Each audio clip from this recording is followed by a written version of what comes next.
रुत्तो डेरू में सिंध महाज की जानिब से कौमी कारकुनों को अगवा किए जाने के खिलाफ एहतजाजी मुजाहरा किया गया। मुजाहिरीन ने टैक्सी स्टैंड से जुलूस की शक्ल में निकलकर शहर की मरकजी सड़कों से होते हुए रुत्तो डेरू प्रेस क्लब तक रैली निकाली। इस मौके पर कायदीन अयाज बुलेदी, हबीब सिंधी, बदर जतोई, सदाकत चांडियो, कमाल अबरू, सलीम जतोई और दीगर ने मीडिया से गुफ्तगू करते हुए कहा कि सिंध में हालिया अरसे से कौमी कारकुनान को बगैर किसी जुर्म के अगवा किया जा रहा है, जिसकी वो सख्त मजम्मत करते हैं। उन्होंने कहा कि हाल ही में कराची से कौमी कारकुन गनी अमान चांडियो को जबरना अगवा किया गया और उसकी कोई इत्तला नहीं है कि वो कहाँ है।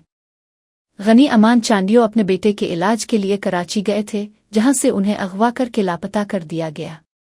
मुजाहिरीन ने जोर देकर कहा कि अगवा किए गए नौजवान किसी भी मुजरमाना सरगर्मी में मुलव्वस नहीं है, फिर भी उन्हें बिलावजा अगवा किया गया।